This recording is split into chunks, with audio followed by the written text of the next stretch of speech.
Dan pada saat reki itu sudah dikasih tahu sama tim kalau itu adalah tempat orang Apa ya untuk menimba ilmu, kayak di situ banyak ada sesajen-sesajen, banyak kayak hujan badai yang kayak nggak masuk akal, sampai setnya tuh banjir.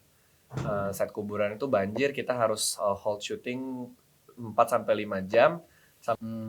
Belum pernah ngalamin pengalaman horor sama sekali sepanjang hidup aku. Hai girls! Kita dari cast film Susuk Kutukan Kecantikan. Aku Jordi Pranata berperan sebagai Arman. Saya Hana Fitra Syatamarasan berperan sebagai Laras. Aku Ersya Aurelia berperan sebagai Ayu. Aku Muhammad Khan berperan sebagai Prasetyo. Kak, boleh diceritain nggak, Susuk ini sebenarnya film tentang apa sih ceritanya? Gitu semua langsung lihat-lihatan. Oke, film Susuk ini menceritakan tentang seorang PSK bernama Laras yang berusaha berhenti dari pekerjaannya karena mau memperbaiki hubungannya dengan adiknya Ayu. Tapi setelah memutuskan mau berhenti terjadi suatu kecelakaan. Nah, dari kecelakaan itu terungkap bahwa Laras itu menggunakan susuk. Dan dari situ, dari kecelakaan tersebut, Laras terjebak antara hidup dan mati. Jadi ceritanya dimulai dari situ. Jadi cerita ini menceritakan efeknya orang yang memakai susuk, bukan alasan kenapa seseorang memakai susuk, gitu ya. Nah, dampaknya. Kalau boleh tahu lokasi syutingnya di mana, Kak? Di Jogja. Kita syuting di Yogyakarta di Gunung Kidul. Ya. Di Gunung Kidul. Di situ aja atau pindah-pindah? Kita ada di kotanya juga. Di kota Jogja, ada di beberapa desa, tapi masih di Gunung Kidul. Berapa lama Kak syutingnya kalau boleh tahu? 21 hari syuting. 21 hari. Oke, nah waktu press conference kemarin, katanya Susuk, sutradaranya ngomong nih, katanya Ginanti Rona bilang kalau tempat syutingnya emang beneran angker. Beneran nggak? Kita baru tahu setelah syuting, baru dikasih tahu sama produser kita bahwa rumah yang kita pakai buat syuting itu ternyata dulunya ditinggalin sama dukun, tapi udah berpulang.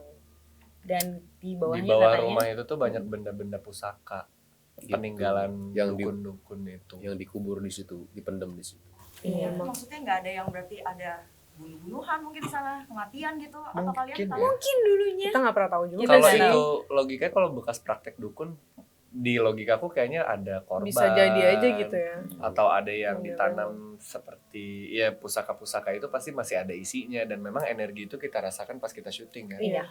Gitu. Nah tapi kan kalian awalnya katanya nggak tahu. Iya. Iya. Nggak tahu. Tapi- Tapi waktu tahunya kapan? Pas tahu selesai syuting justru. Makanya waktu selesai syuting kita jadi ngobrol, iya ya. Jadi kayak pantesan connect ya. the dots gitu Iya. ya.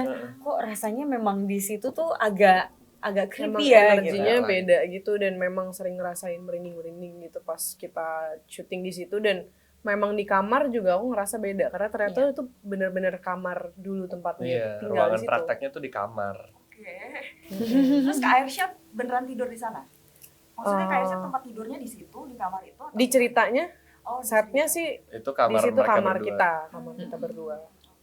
Tapi kalian masing-masing ada nggak yang punya pengalaman-pengalaman horor yang paling kalian ingat waktu di sana? Paling yang di set terakhir ya. Itu Yang paling kita ingat karena semuanya mengalami, satu tim tuh kita mengalami. Jadi kita syutingnya di kuburan. Kuburan itu tuh kayak ada pohon beringin tua, sudah ribuan tahun bahkan ratusan, Iya, lama pokoknya banget itu. udah lama banget. Dan pada saat reki itu sudah dikasih tahu sama tim kalau itu adalah tempat orang apa ya untuk menimba ilmu, kayak di situ banyak ada sesajen-sesajen, banyak kayak tempat mereka untuk memuja atau apa bertapa bertapa. gitu. Iya, benar.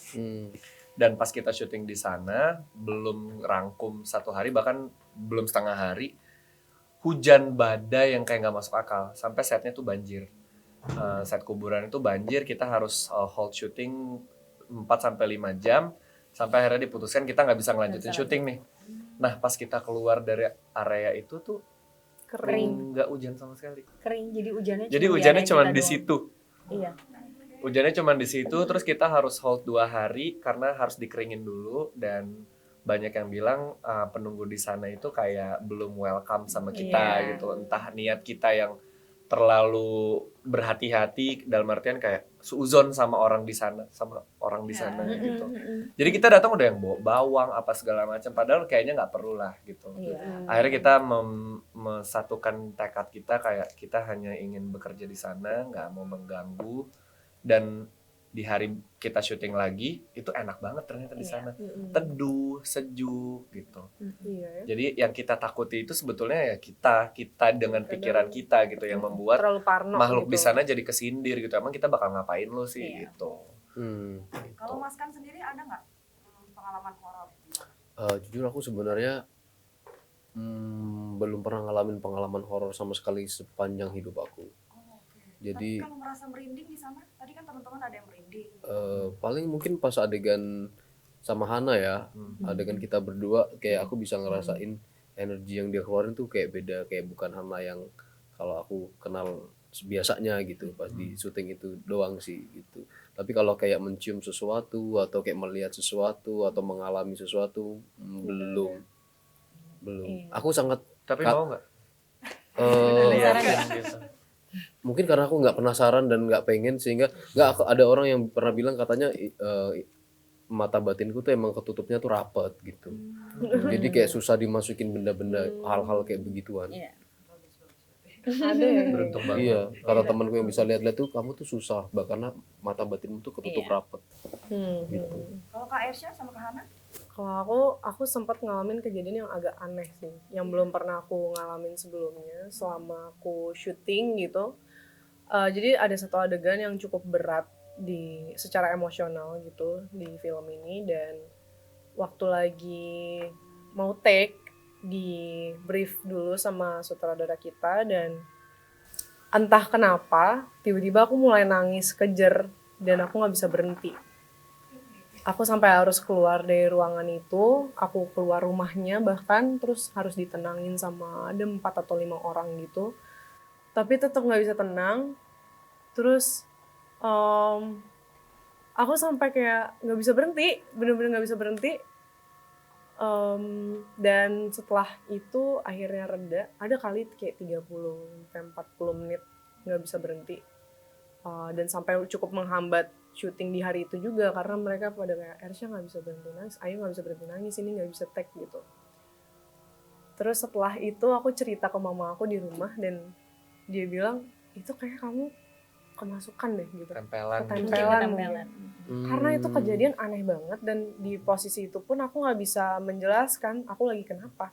Kayak aku nggak, karena selama ini aku pernah gitu yang kayak mengalami mental breakdown di set gitu, pernah gitu.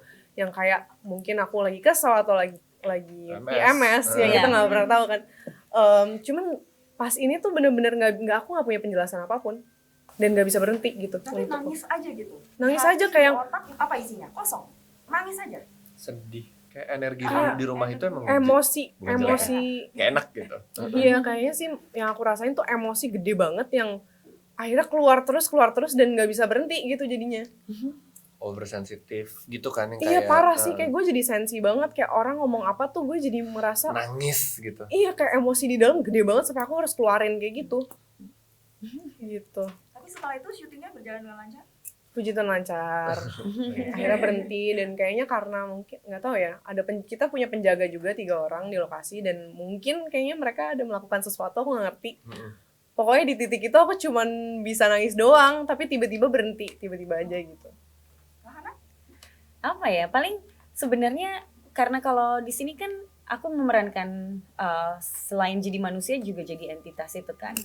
Justru karena waktu itu lagi in character, jadi nggak terlalu ngerasain gimana-gimana, justru ya udah lagi fokus aja dengan acting apa yang harus dilakuin, jadi cuman merespon apa yang ada di sekitar, dengan lingkungan, dengan set. Tapi ternyata setelah selesai syuting, pas udah selesai semuanya, banyak banget yang bilang, Han, sebenarnya kayak tadi Mas Kan bilang, sebenarnya waktu kita syutingnya itu aku merasakan sesuatu yang berbeda dari kamu, aku ngerasa itu kayak udah bukan kamu di situ gitu, cuman aku nggak berani ngomong takutnya jadi parno atau gimana gitu. Jadi ada banyak sebenarnya yang ngomong dan tiba-tiba nyamper, Han, baca-baca ya, kayak ngelihat aku tuh takut gitu. Kalau aku nggak terlalu ngerasain karena lagi fokus dengan syuting gitu. Tapi pas kemarin lihat hasilnya, kok bisa gitu ya gitu. Jadi kayak iya ya, itu serem sih. Kayaknya udah setengah Hana setengah yang lain gitu. Tapi ya itu malah jadi ngebantu untuk actingnya sendiri sih. Oke.